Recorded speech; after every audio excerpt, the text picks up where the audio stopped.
Welcome back. विकास दुबे का encounter में मरना क्यों जरूरी था, आज हम आपको बताएंगे। आज दुर्दांत दुबे का वो अनदेखा फोल्डर खुलेगा। इस फोल्डर में खौफ की कई कहानियां बंद हैं जो बताएंगी कि विकास दुबे कितना खतरनाक था। इस रिपोर्ट को देखने के बाद विकास दुबे से सहानुभूति रखने वालों के लिए कई कंफ्यूजन्स दूर जरूर हो जाएंगे।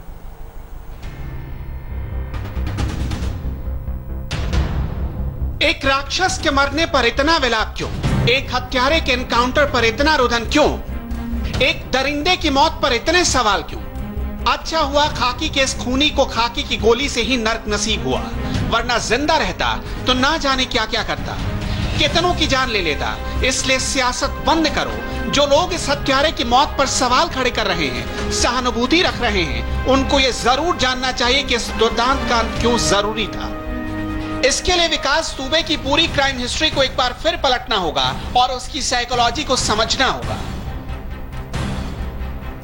30 साल पहले विकास दुबे ने बिकरू की गलियों में जो खौफ की कहानी लिखी, उसे सुनकर दहल जाएंगे।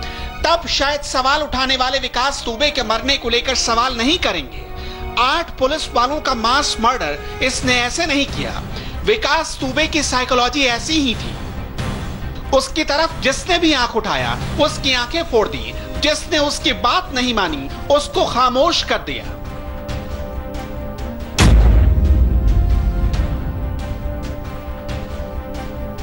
इसकी दरिंदगी की कई कहानियां हैं, लेकिन ये कहानी सबसे ज्यादा खौफनाक है। खाली जमीन देखकर पागल हो जाता था विकास। साल 2000 में इसने जो काम किया उसे सुनकर आपका खून खौल उठेगा। शिवली के ताराचंद इंटर कॉलेज में असिस्टेंट मैनेजर सिद्धेश्वर पांडे से जमीन विवाद ही था। कॉलेज की जमीन पर मार्केट बनाना चाहता था, लेकिन सिद्धेश्वर पांडे ने मना कर दिया। बुजुर्ग सिद्धेश्वर पांडे को इसने वहीं पर तड़पा तड़पा कर मारा। कितना क्रूर और जालिम था ये। सिद्धेश्वर पांडे के खून को इस दरिंदे ने हाथों में लेकर काफी देर तक मला था। इतना बड़ा हैवान था ये, इसलिए इसका मरना जरूरी था। आज मुझे, मेरी माँ तथा मेरे पूरे परिवार को वास्तविक न्याय प्राप्त हुआ है। ईश्वर की सत्ता का कुछ भी कह पाना बड़ा मुश्किल है।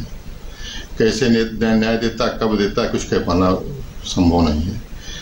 लेकिन उसका न्याय देर से आया, लेकिन दुरुस्त आया, जिसकी बहुत समय से मुझे प्रतीक्षा थी। इस न्याय आने में लगभग 19 वर्ष कुछ माह लगे। 1985 और 90 का दौर था। विकास दुबे इलाके में पंडित जी के नाम से मशहूर था। ये वो दौर था जब जातियों को लेकर सियासी समीकरण सेट किए जाते थे। हर जाति का एक दबंग होता था जो उस जाति के वोट बैंक की गारंटी था। विकास दुबे के शातिर दिमाग में इसका फ्यूचर प्लान बन चुका था, जिसे डायरेक्शन दिया कुछ लोकल नेताओं ने।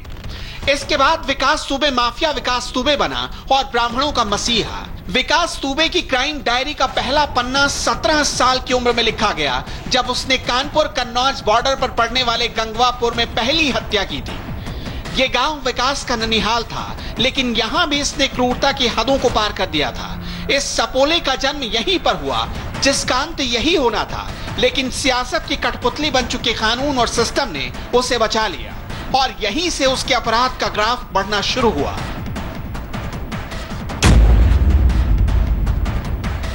एक हत्या के बाद इलाके में इसकी दहशत की चर्चा होने लगी, जिसे ये एंजॉय करने लगा। लूट चोरी के वारदातों को अंजाम देने लगा। 17 से 18 साल की उम्र ही होगी इसकी जब इसने अपने 4-5 दोस्तों के साथ मिलकर एक बारात को लूट लिया था। इसने अंधेरे में झाड़ियों में कई जगह जलती हुई सिगरेट खोस दी थी, जिससे कि बस में बैठे बारातियों को लगे कि इसके और भी साथी हैं जो झाड़ियों में छिपे हैं। इस तरह अपने शातिर दिमाग से पूरी बारात को लूट लिया। जमीन इसकी कमजोरी थी। जमीन पर कब्जा कर ये अपनी पाप की लंका बढ़ाने में जुट गया। 1991 में उसने अपने ही गांव के झुन्ना बाबा की हत्या कर दी। कोई वारिस नहीं था। उसे खबर लगी कि झुन्ना बाबा ने जमीन के भीतर जेवर गाड़ कर रखा है। इसके बाद ये झुन्ना बाबा के खून का प्यासा हो गया। बड़ी ही बेदर्दी से इस दरिंदे ने झुन्ना बाबा का कत्ल कर दिया था। एक के बाद एक कत्ल करता गया और इसका खौफ बढ़ता गया।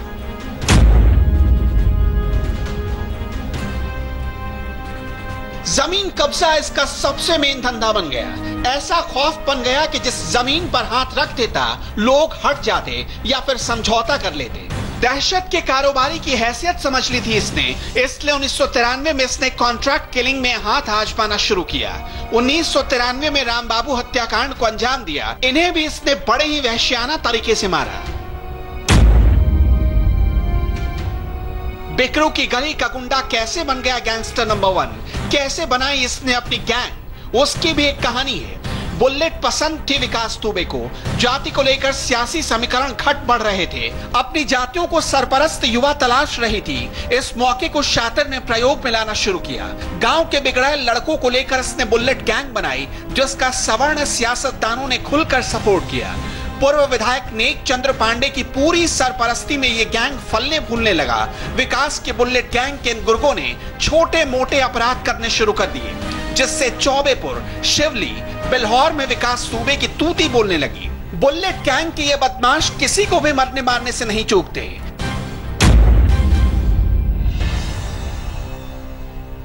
गांव वाले बताते हैं कि गांव के युवाओं के लिए विकास दुबे रोल मॉडल बनने लगा था।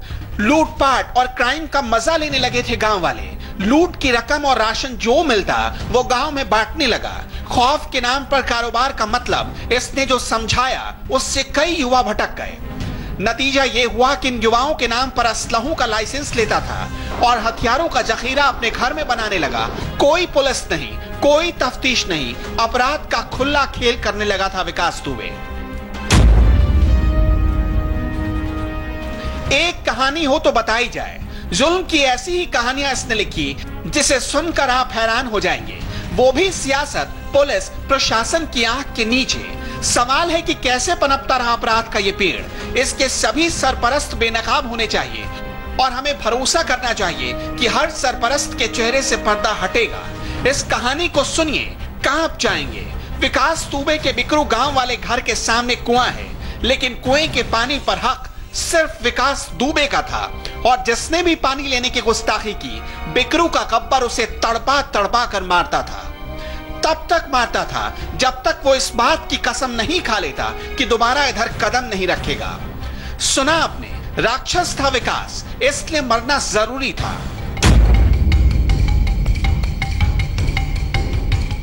मौत का डर किसे नहीं लगता, मांग सुनी होने का खौफ किसे नहीं सताता। अपनी लंका बनाने के लिए इसने हर गैर कानूनी दाग को आजमाया। कामयाबी मिलती गई और ये लोगों का खून चूसता रहा। ये कहानी सुनिए, दिमाग हिल जाएगा। सरकार की योजनाओं के जरिए कई लोगों को चूना लगा दिया। पीएम आवास योजना के नाम पर लोगों के घर रजिस्टर्ड करा लिए और गरीबों के लाखों रुपए डकार गया। जिसने मना किया वो बेरहमी से पीटा गया।